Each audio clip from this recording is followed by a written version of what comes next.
there's one thing that people don't tell you about. I mean, when you're pregnant abroad, people just go, "Oh, congratulations, you did get abroad baby," and all that.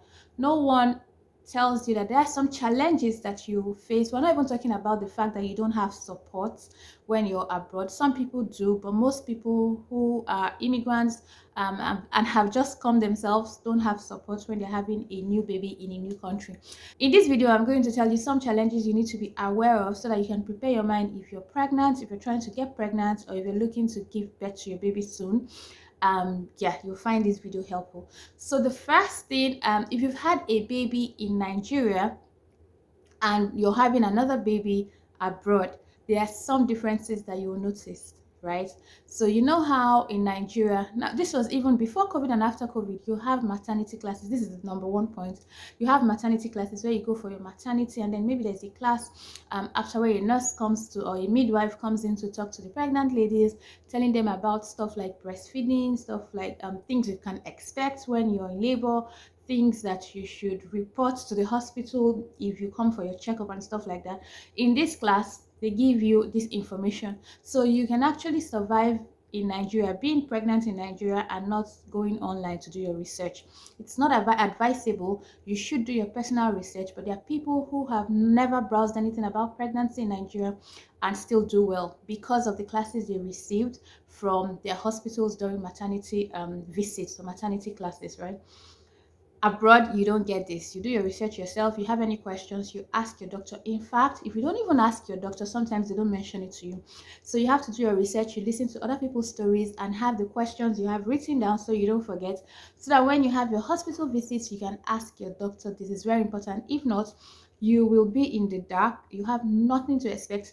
People who have had babies before coming abroad might even know what to expect, but if you're a first time mom, you have all these questions and your doctor isn't even saying anything. So you need to do your research a lot. Now, talking about research, you also need to be careful because there are so many negative stories online and it can instill fear in you if you're pregnant. You do not want to be fearful when you're pregnant because it does a lot to you. It tells you lies. So it gives you situations that will not happen to you, situations that are quite scary. You'll hear stories of people who had these stories exist. I'm not saying they're lies, yeah, but you also don't want to embrace all the negativity or negative stories and have that fear that your baby or your pregnancy is going to go in a bad way or end in a bad way.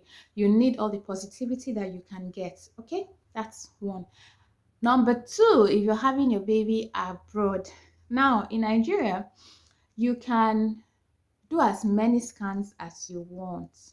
At least, even if it's not as many scans as you want with the hospital you're giving birth to. Now, I had my babies in a private hospital, so I don't know what applies to like the general hospital, right? But you're entitled to like 3 scans in the hospital where I had my baby. I had like 3 scans that are covered by the hospital. So whatever registration you've done to have your baby covers like 3 scans. Abroad, it's just 1 scan. You can get two in some situations, but generally you're entitled to 1 scan. Now in Nigeria, if you even want to do like you want to do scans yourself, you can walk into like all these labs and do your scans at an affordable rate in any of these labs, right? Outside here, it's not that cheap. There are various amounts for different clinics, organizations where these scans are done abroad. But I kid you not, it's not something you can just close your eyes and do, except of course you have some money to play around with. So be informed that if you've had your baby before and you say, oh, when I'm so weeks pregnant, or maybe when you say when I'm 15 weeks pregnant, I will do a scan. And then when I'm 20 weeks pregnant, I'll do a scan. When I'm 25, I'll do a scan. No, except you want to pay out of pocket. So keep that in mind, okay? Another thing I want to mention is that many of us have this assumption that because we're abroad, these people should know what they're doing. Now, you need to understand that this is your body, this is your baby. Nobody is as responsible as you are. Nobody is more responsible for this baby more than you. You are the mom, and this body is yours. Now, we're talking about pregnancy before the baby comes, right? If you feel a certain way, tell them and insist that they explain to you what is happening, or how do I explain this?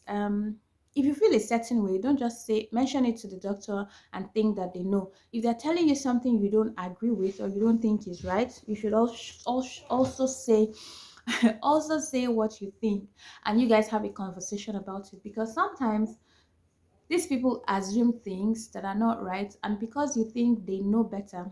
I'm not saying argue with your medical practitioner or argue with your doctor or anything, but if you have some knowledge about what they're saying and what they're saying doesn't make sense to you, ask them to explain to you. And even if you're not comfortable with that explanation, you should have, and you have questions, go ahead and ask your questions. Sometimes they dismiss questions saying, or maybe using previous situations that they think they know, and then it might be different for you. So if you feel a certain way, if you're not comfortable about something, open up and talk about it, speak up about it. Okay, you don't need to be afraid. In fact, your advice not to be afraid when you're talking to your doctor. This is your doctor, this is something that you are bothered about, so you can go ahead and discuss it with your doctor. Okay. Yeah, so even when delivery or labor, when it gets labor or delivery, right?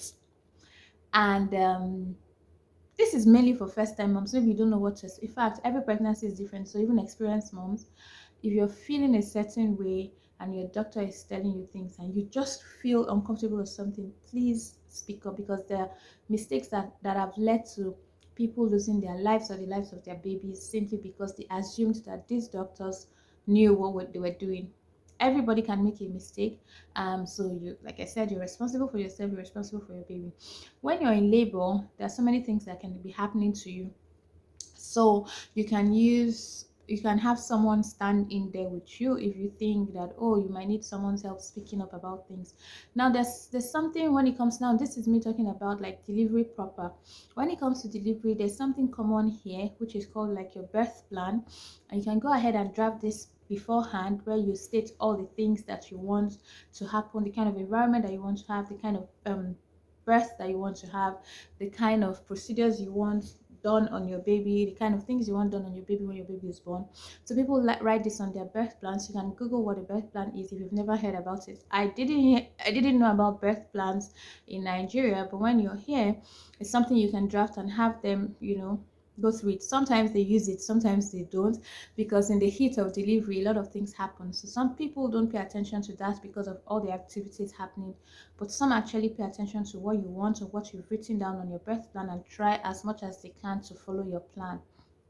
Okay, so keep that in mind if you're new to if you're new to the abroad.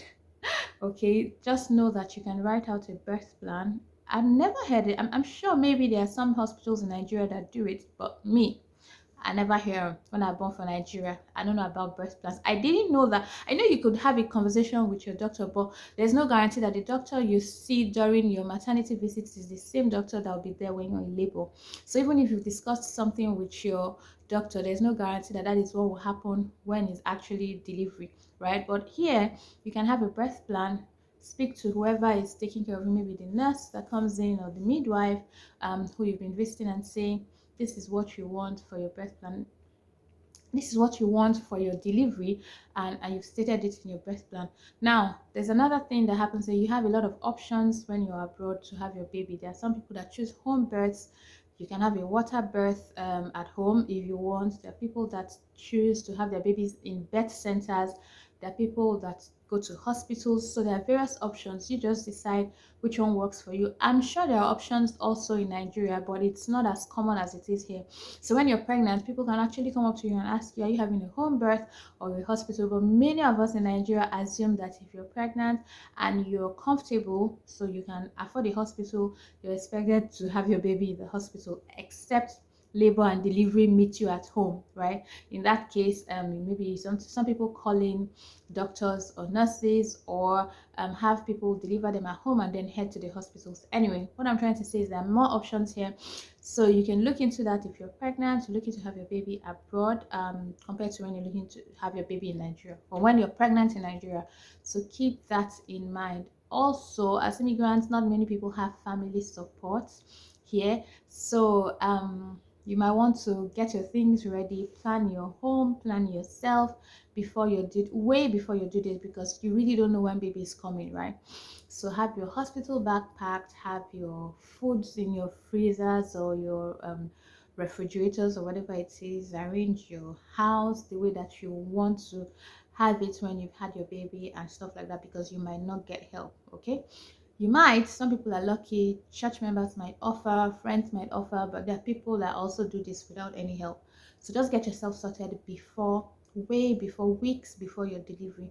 And then yeah, people they do them, so you'll be fine. If you're worried about it, don't worry too much. It's something to be concerned about, but that will be like a push to get you planning and preparing things before that, but it's nothing to be scared about. Your baby will be fine when your baby comes. If you're pregnant now and your delivery is soon, I wish you all the best. I wish you a safe delivery. You and your baby will come out fine, and yeah, by God's grace. So yeah, just know that there are differences when you have had your baby in Nigeria, when you're having your baby in Nigeria, when you're having your baby abroad, and just prepare yourself mentally and physically for it, and you'll be fine. That's just what I wanted to share in this video. I hope that it helps some pregnant mama or some mama looking to get pregnant. I'll see you guys in my next video. Bye for now.